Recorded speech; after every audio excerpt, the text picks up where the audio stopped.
Salut tout le monde, bon nous sommes en pleine période de confinement du Covid-19 le jour où je tourne cette vidéo et je me suis dit que c'était bien et l'occasion de faire une vidéo sur qu'est-ce qu'on peut faire à notre petite échelle chez soi d'éco-responsable et écologique, que ce soit pendant cette période de confinement ou hors période de confinement, d'avoir des petites astuces, des idées de choses à faire ou même d'adopter des petits gestes dans notre quotidien pour minimiser notre empreinte carbone. Vous avez été quand même pas mal à répondre oui pour que je fasse cette vidéo sur les réseaux sociaux il y a quelques jours et franchement merci beaucoup, c'est cool. J'ai quelques petites idées que je vais vous partager aujourd'hui, que j'applique, d'autres pas, enfin du moins aujourd'hui.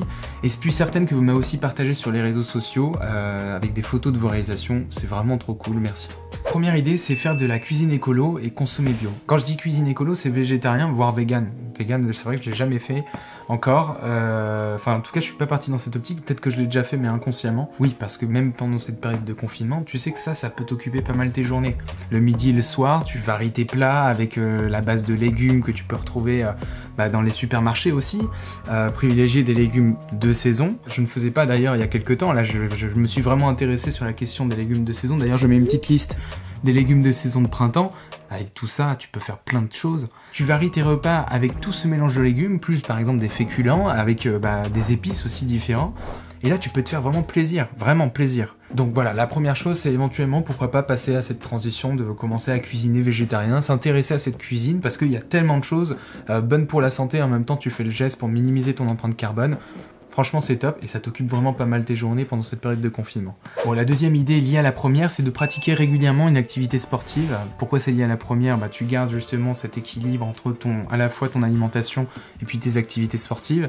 Et la deuxième, pourquoi c'est écologique ? T'as pas forcément besoin de matériel pour faire du sport chez toi. Tu vas au sol, tu fais tes pompes, tu fais tes abdos, tout seul ou tu le fais avec plusieurs chez toi. Et ça te permet de te motiver en gardant des distances pendant cette période de confinement. Garder la forme, parce que je vous avoue que se réveiller le matin, faire une petite séance, ça fait du bien. Vraiment, ça fait du bien.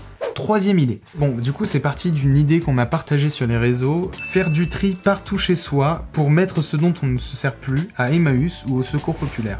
Oui, exactement. Profitons de cette période de confinement pour éventuellement faire du tri chez soi. Tu peux redécouvrir des choses où tu te dis, mais ah tiens, qu'est-ce que ça fait là ?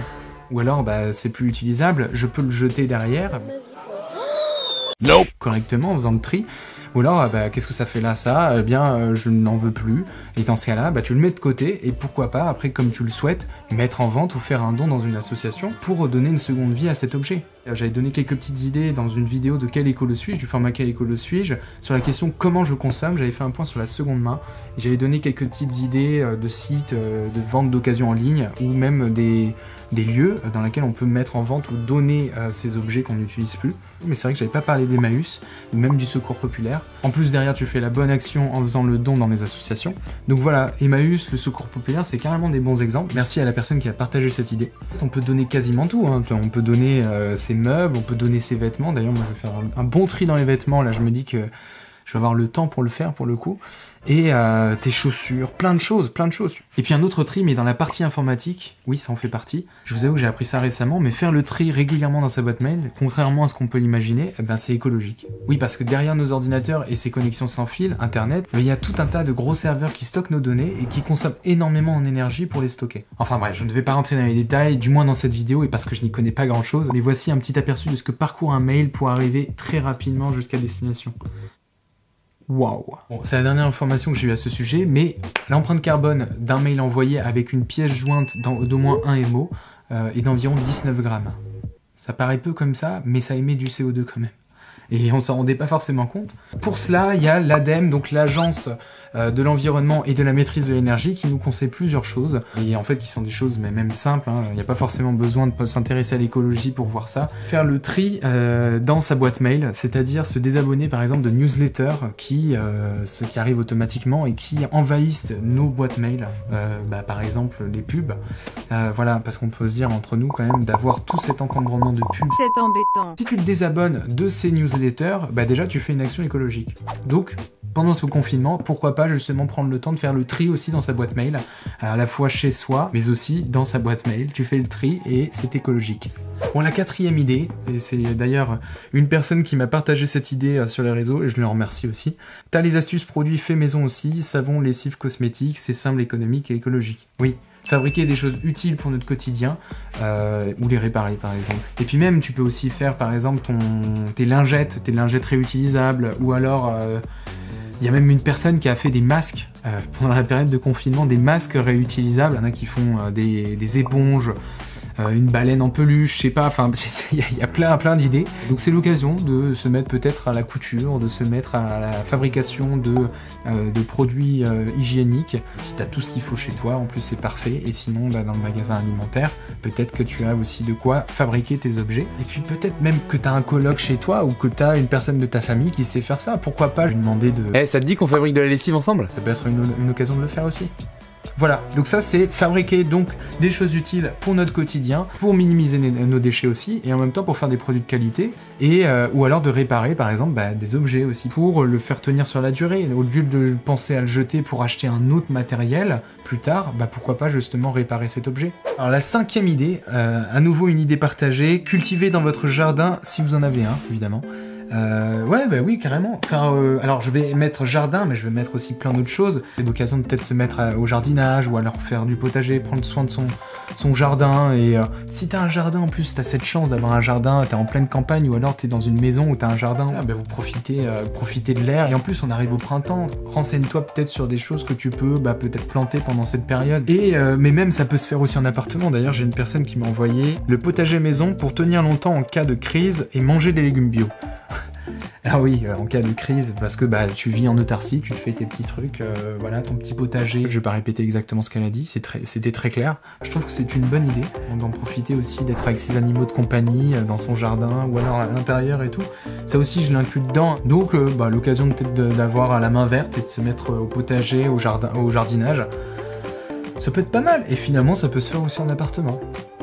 Donc c'est cool. 6e idée, c'est pas une idée de choses à faire en particulier, c'est juste adopter un geste qui permet de minimiser du coup son empreinte carbone.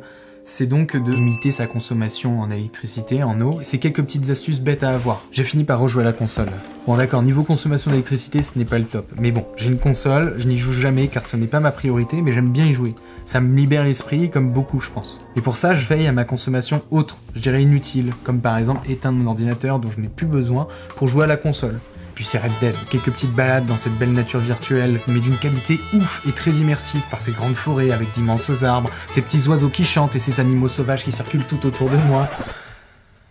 Bon, c'était un petit point sur mes occupations, mais au moins, voilà, sur la question de limiter sa consommation d'électricité, c'est au moment de veiller à ce que, lorsque j'utilise quelque chose de numérique, eh bien que le reste soit éteint, si j'en ai plus besoin. Et puis aussi, la consommation d'eau, par exemple. C'est vrai que, la consommation d'eau chez soi, il y a la question d'aller aux toilettes, tirer la chasse d'eau, on n'est pas forcément au courant. Une chasse d'eau consomme en moyenne 9 litres d'eau potable à chaque fois qu'une chasse d'eau est utilisée.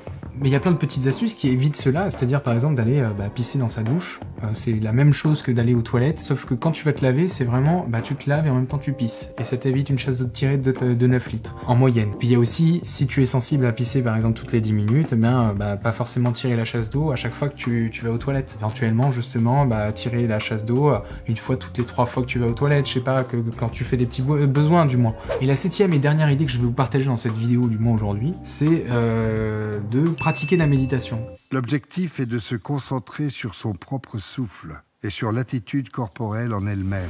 Pratiquer la méditation, en plus pendant cette période de confinement, je pense que ça ferait beaucoup de bien. Ça permet beaucoup de choses et déjà d'un point de vue écologique, tu sais que tout est sur off, il y a juste ton cerveau et ta conscience qui est éveillée, sinon ça sert à rien. Et que tu le pratiques pendant 10 minutes ou que tu peux le pratiquer pendant plusieurs heures, ça permet vraiment de prendre du temps pour soi, de se reposer, aller écouter le silence dehors, profiter du fait qu'il y ait un silence total, même en pleine ville. Nous, citadins qui avons l'habitude d'entendre des voitures à tout va, et là on entend le petit chant des oiseaux le matin et le soir, même la journée, c'est cool, c'est vraiment cool.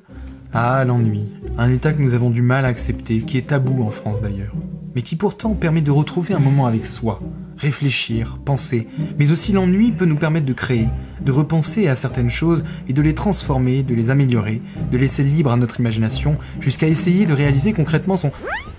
Ah mais en fait... Mais j'ai une idée. Bon les amis, j'ai une idée de vidéo, mais pour ça j'ai besoin de vous, je l'ai appelé confinement écologique. Bon d'accord, ce n'est pas la meilleure des idées, mais ce que je veux dire c'est profiter de prendre du temps pour vous, méditer et puis même faites une pause dans une journée de travail, de faire un break, même si on est tout le temps sur les écrans. Moi je vous avoue que je suis quasiment tous les jours sur les écrans, par le taf, même parce que je suis aussi geek pour le coup. J'aime bien être sur les écrans. Mais je me déconnecte pour prendre un moment pour moi, en me reposant, en m'allongeant sur le lit, et puis pendant 15 minutes, je me mets un minuteur, et puis dans 15 minutes, je me lève. Ça me fait un petit break de 15 minutes, et je vous avoue que ça fait du bien. Vraiment, quand on prend cette habitude, parce que ça vient pas directement, au début, on a l'impression de rien faire. C'est embêtant. On se rend compte qu'on est beaucoup plus efficace lorsqu'on fait justement un temps de pause, un temps de break, et en méditant ou en prenant un autre temps pour soi. Par exemple, justement, bouquiner aussi, lire des livres, je l'imbrique aussi là-dedans. Lire des livres, c'est aussi écologique, et en même temps, ça te permet de prendre du temps pour toi, de te cultiver.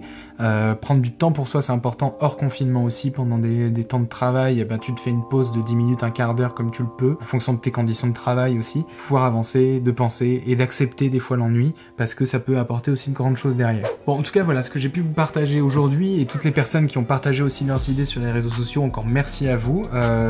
Des idées de choses à faire chez soi, encore une fois, tant sur la période de confinement, et aussi en dehors de cette période de confinement, restez bien chez vous, tranquillement. N'hésitez pas justement à créer, à faire des choses, à vous autoriser à faire des choses dont avant vous avez tendance à dire je n'ai pas le temps, je n'ai pas le temps de le faire, etc. Bon, il y a évidemment encore plein d'idées sur le sujet pour minimiser son empreinte carbone. Chacun a son rythme, chacun le fait comme il le sent, mais je trouve que prenons les bons côtés de ce confinement pour prendre du temps pour soi, peut-être commencer à avoir des petits gestes justement sur notre transition écologique. Je pense que c'est important. Voilà pour cet épisode, j'espère que ça vous a plu. En tout cas, en cette période actuelle, je vous souhaite de rester donc tranquillement chez vous, et puis surtout de bien vous porter, faire attention à vous et faire attention à vos proches, en espérant vraiment que ce soit terminé, et j'espère que ça a évolué depuis le temps que vous regardez cette vidéo.